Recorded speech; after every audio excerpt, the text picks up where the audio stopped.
Mabel's white rocker on the wooden porch was empty today. At 93, she'd lived a long life and was surrounded by her family now as she lay dying. For over 40 years, she'd lived in this two-story plantation house alone.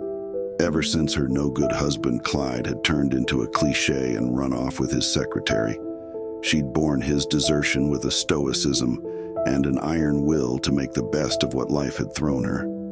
Not once in all those years had she let her family forget that no-good cheating Clyde had made his decision to leave her and the rest of the family, and he deserved whatever he got.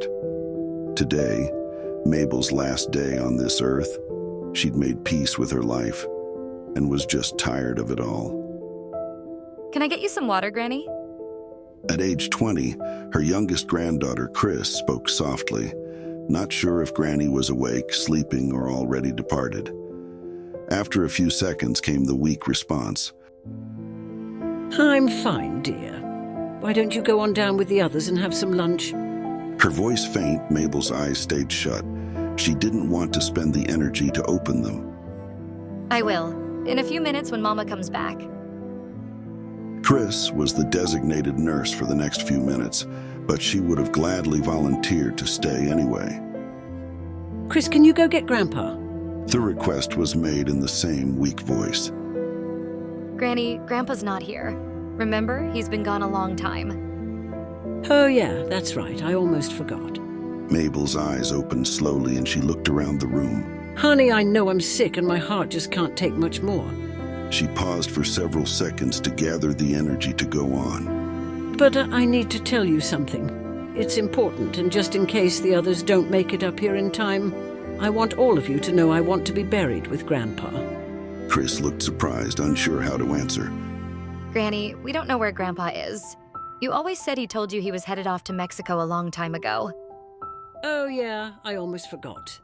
Came the faint reply from Mabel again. Chris heard a commotion downstairs. Voices were raised and someone screamed. She started to leave the room and find out what was happening, but a few seconds later, someone rushed through the bedroom door.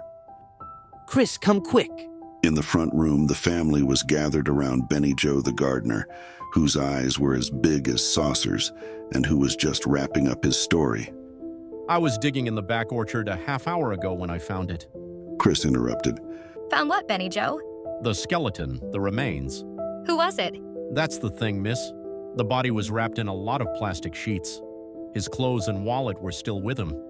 The identification in the wallet says it's your grandfather. The police arrived a short time later and began questioning the gardener and the relatives. Chris had gone to sit at her grandmother's bedside again. Mabel was drifting in and out of consciousness, and Chris could feel her grandmother slipping away. Chris, are you still there? Came Mabel's weak voice.